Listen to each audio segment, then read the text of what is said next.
Assalamualaikum dan salam sejahtera. Hari ini kita masuk untuk Matematik 4 latihan latih tubi 13 Oktober 2021.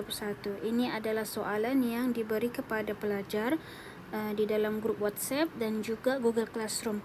Okey, soalan ni diambil seperti yang kita tengoklah daripada Matematik 4 2019. Hanya sedikit saja dahulu untuk kelas hari ini. Antara soalannya ialah cuba tengok nombor 1. Diberi senarai integer 7, negatif 4, 1, negatif 2 dan juga 13. Ini adalah integer. Integer tu nombor lah, sama ada dia ada negatif, ada positif dan sebagainya. Integer tu adalah nombor. Okey, dia kata di sini nilai integer terkecil. Maknanya kita tengoklah nombor yang terkecil. 1 markah. Jika kita tengok dalam sini, yang mana yang terkecil adalah nombor negatif.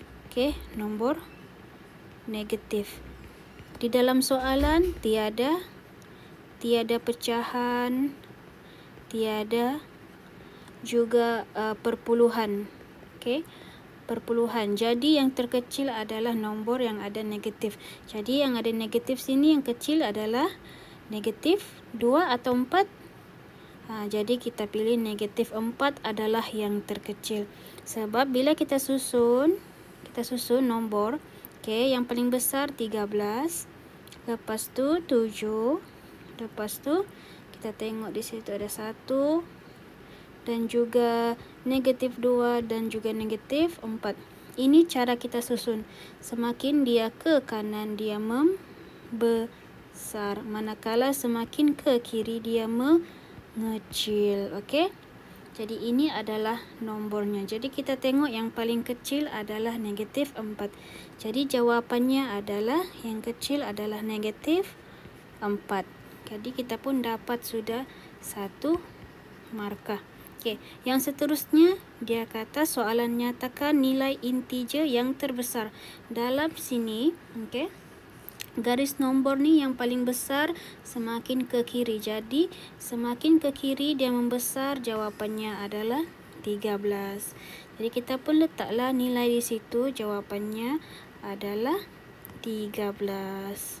Okey, kita pun dapat sudah 1 markah. Memang sangat-sangat mudah. Dan soalan C pula dia kata susun integer di atas dalam susunan menaik. Jadi kita boleh guna garis nombor. Okey, garis nombor. Garis nombor tu yang macam cikgu buatlah di atas ni. Semakin dia ke kanan dia akan membesar. Manakala semakin ke kiri dia mengecil. Ini cara cikgu susun ni ikut garis nombor lah. Kalau kita guna garis nombor sebenar yang penuh lah, yang penuh, tengah ada kosong, 1, 2, 3 dan kita boleh sambung seterusnya sampailah kita akan dapat di sini 13. Okey, manakala semakin dia ke kiri dia akan mengecil, iaitu kita ambil negatif 1, negatif 2, negatif 3, negatif 4 dan seterusnya. Okey, sebab itulah cikgu buat macam ni. Yang ini tidak penuh. Cikgu ada skip nombor. Yang ini yang penuh di bawah ni. Okey, jadi kita boleh tengoklah nombor yang ada di situ. Negatif 4, negatif 2, 1, 7 dan juga 13. Okey, jadi kita boleh susun ikut menaik. Kita mulakan dahulu dengan nombor yang paling kecil, iaitu negatif 4 dan seterusnya negatif 2, 1, 7 dan terakhir sekali 13. Ini cara kita jawab. Mesti ada koma lah. Kita letak koma. Menandakan kita susun dia semakin ke kanan adalah membesar, manakala ke kiri pula dia mengecil. Okey, kalau susunan menaik dia mesti macam ni lah. Semakin membesar dia ke kanan. Okey, dan seterusnya selesaikan soalan yang ni. Yang ni kita boleh guna darab lah, pendaraban. Kalau ada kalkulator boleh guna kalkulator. Okey. Tapi yang ni cuba buat 16 darab 4. 16 kalau kita guna bentuk lazim pun boleh. Okey, kalau guna bentuk lazim tu sebelah sinilah 16 darab dengan 4. Okey. Kalau ada kalkulator, tekan saja kalkulator. Okey, 6 darab 4 adalah 24. Naik 2 di atas. Dan seterusnya 1 didarab dengan 4 adalah 4 ditambah dengan 2 6. Jadi kita dapat di situ 64. Jadi kalau kita tekan kalkulator pun sama. 16 darab 4 sama dengan 64. Jadi kita pun letaklah 64.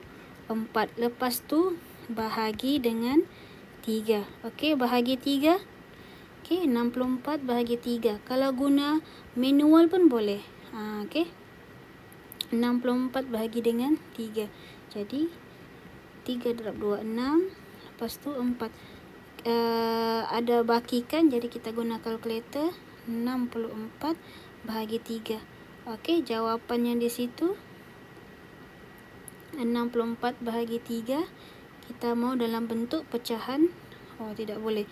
Kita hanya boleh dapatlah dalam bentuk perpuluhan, iaitu 21/3.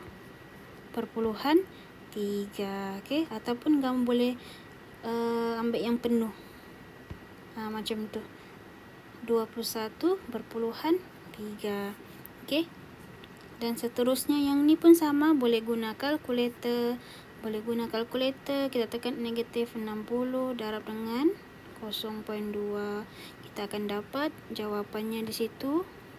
Yang pertama sekali negatif 12. Lepas tu dia kata bahagi lagi dengan negatif 4. Jadi kita pun tekanlah kalkulator, bahagi dengan negatif 4. Kita akan dapat jawapannya 3. Okey. Jadi kita pun dapatlah markah. Yang ini 1 markah, yang ini 1 markah. Yang atas pun sama. Bila kita sudah darab 1 markah, dan jawapan akhir pun 1 markah. Itu sahaja.